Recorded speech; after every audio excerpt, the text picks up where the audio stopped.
Saturday morning, hoping that. Hello guys, so we are here in Lago Mall. So ginala ko muna yung dalawa ay Samantha sa Mika. So may reward sa kanila dahil very good sila this week. So ayan. So actually monitor lang namin siya. Itong hawak ko pa yung helmet na isa. Kasi isang helmet na hiniram ko kay Paolo nandun sa motor. So we're here. Ayan. So this is my second time na bumiyahe na medyo malayo-layo. So ayun. Pwede pala pumunta doon sa Mante. Ayun o, may mga ano. So we're just trying to go inside the Lago Mall. Lago de Oro. So, pero hindi pa siya kasi tapos. So ayan, we're just trying to go inside kung makakapagano. Then we will take a picture. Okay. So ayan. So here, the Lago de Oro. So we are here inside the Lago de Oro. So ayan yung wakeboarding. Kuha pa kasi ito yung lagi namin nakikita sa mga YouTube or sa mga pumibisita rito sa Calatagan. Kasi isa to sa mga activities, outdoor activities na pinupuntahan nila.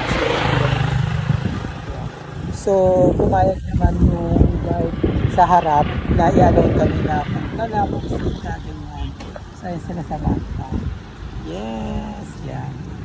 So ayun pala yun. Pero hindi siya malalim kasi tingnan mo. Merong mga ano, hindi siya ganun kalad. O baka malaglag ka dyan. Puro mo, yung mga motor ko. So, yan. Ito lang yung kaganapan namin dito.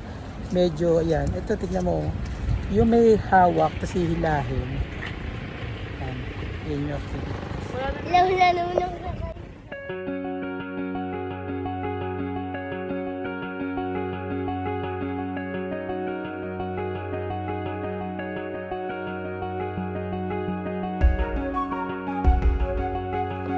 Hi guys, so we are here at we're going to a boardwalk.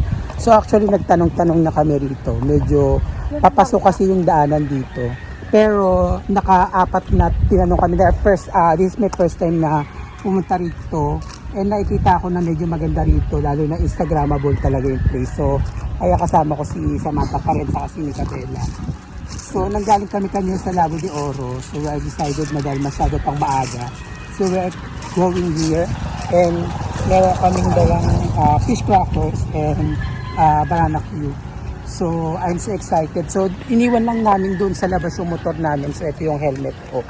Kasi hindi yata pwedeng allowed na ipasok yung motor dahil masyadong private yung lugar.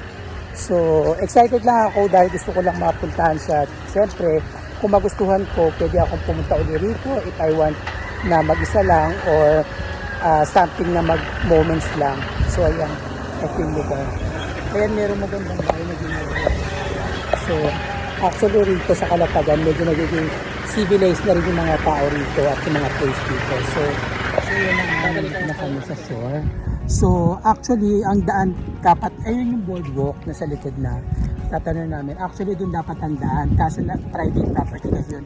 Meron lang ditong daan na dinaanan namin. So yan, copy siya. So what excited kami, ayan, kasama ko sila.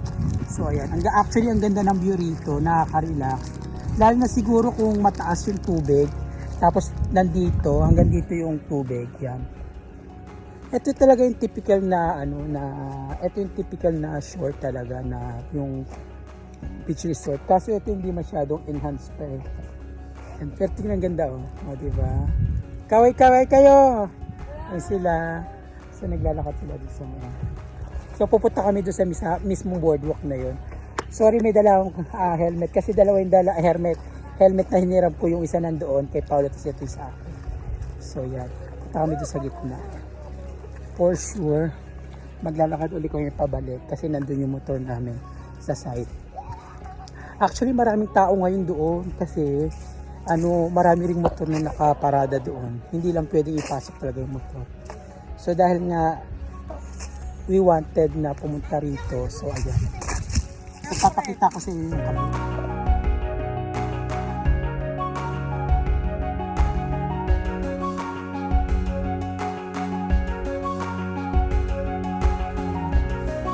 Ayan, so andito kami. Naka-miss lang kasi alam mo ang dami kong regrets in my life. Lalo na nung nawala si Ate Banen. So, I have a lot of realization in life na dapat mas nag-spend ako ng time for her. Although, alam ko naman na hindi ko siya give up and I'll give my best lang maibigay sa kanya yung safety net. Kaso, hindi naman natin hawak ang life. So, ito, i-enjoy na lang natin yung nature and we are be grateful and happy dahil ayan na napahiram tayo ng life and ito na-enjoy natin lahat. So we make a good persons na lang to others and yun lang, be happy, be thankful sa lahat. So yun. Alam mo, itong boardwalk na to, yan, madalas pupunta sila dyan o kaya sila pag they wanted talaga na to take a picture kasi napaka-instagrammable naman talaga. Ang galing lang na idea. Alam ko dati ito, yung way na yan, hindi yan ganyan eh. Isang mahaba siya pero hindi siya mataas. Yun. Pero I have a pictures then I'm just trying na i-search then i-clip ko rito. So, yan. So, here na sa board. Hi to my vlog. Yan. So sana magawa pa namin to, then hindi lang kami dito makapag-explore, makapagpunta pa kami. So we're planning, actually kaya ko ginala tong dalawang batang to kasi this week is napaka very good talaga nila. Like ito si Mika, they got a 3-star in this week and they know how to read na. Then si Samantha naman, nag-improve yung mga grades niya, then yung eagerness niya talaga to learn. So we are not expecting, pero ang target kasi namin doon, at least we had a certificate for a perfect attendance. So hopefully, cross finger, magawa namin yun. And this moment, we will dedicate to ate. So dito na kami sa tulay. Na kami sa taas. Ayun, may mga naliligo doon. So medyo low tide siya. Not well appreciated. Ano na ano.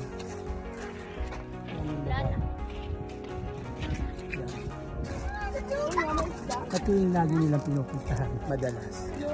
Ay, may mga naliligo doon, no? Kaso ang dagat kasi, hindi siya appreciated kapag medyo low tide siya.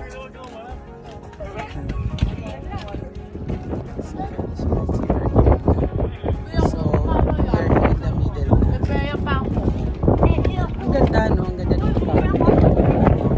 talagang Instagrammable siya.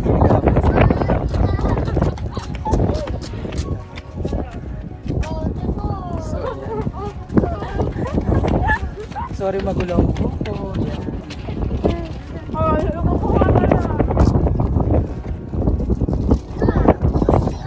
So, ganda. Sobrang ganda. Sarap ng hangin. Nasarap na sinin ng hangin. So, may para kaming nasa shore. Ay, para kami shore. Nandun yung shore. So, tumawid kami parang nasa gitna kami. Yan. Pero maganda to siguro kapag medyo malayo. Well appreciated. Yan, tingnan mo dami na naliligo. So, yan. Kuwanan ko lahat.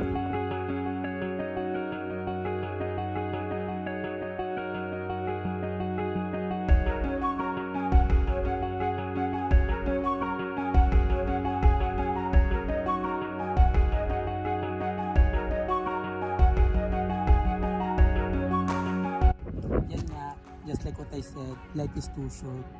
So, ito yung mga bagay na ang sarap lang, no? Sarap balikan.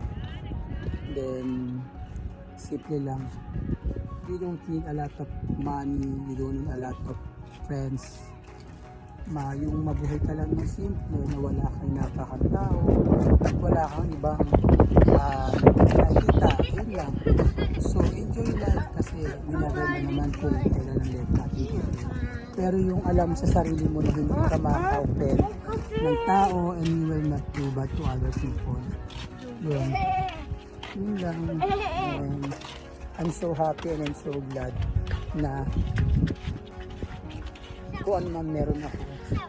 Then, I feel grateful kung ano yung binigay sa akin ng Panginoon. So ito, feeling ko dito ko na lang puputulin yung vlogs na to.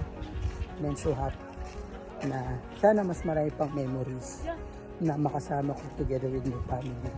Mga loved ones ko, yung mga hindi ko nagawa o mga hindi ko napakita nung kasama ko ang ate ko. So ngayon, sana mas marami pang mga kasama sa kanta, saka si Mika. So dito ko na puputulin ng vlog ko. So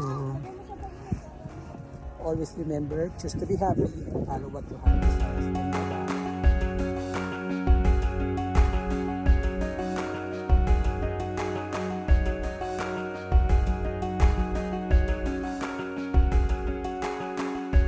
I'll be the last one left when the lights go out. I'm down to one last breath, but I can't stop now. We all fall down sometimes, yeah, but that's just life. So cross my heart and hope to die. Baby, I was born to fight the fear when I feel like dying. I'm trying to fly high, but I'm not a pilot, can't deny it. There's some days I feel idiotic, just a product of a system where you're lucky just to make a dollar. That ain't gonna stop me cause my grind's contagious. I'll do what it takes to turn passion to paychecks. And if I go down, I'ma do it on my terms. And every single problem brings a lesson that I learned. The darkest nights, when things seem so broken, it's hard to shine, but I still try. I'll be the last one left when the lights go out. I'm down to one last breath, but I can't stop now. We all fall down sometimes, yeah, but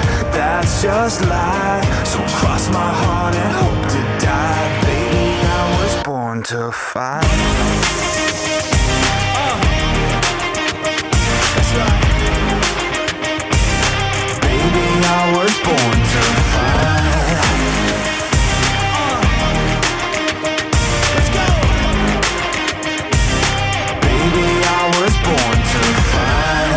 Yourself down a lonely road. I try to find my way but don't know where to go. It's hard to see your friends, tell them adios when you know them all for like forever. Now you're just a ghost. Ain't no way to sugarcoat it, shit, I feel alone. Been single for a decade, doing me is getting old. I don't pick up on the phone rings, too busy recording. Industry ignores me but I keep on going, cause I know you got my back, I got you too. No matter what the situation, we gon' make it through. I'm a fighter, not a quitter. They can say that I'm a sinner cause they love to hate the winner, but I'm never gonna give up. The last one left when the lights go out. I'm down to one last breath, but I can't stop now. We all fall down sometimes, yeah, but that's just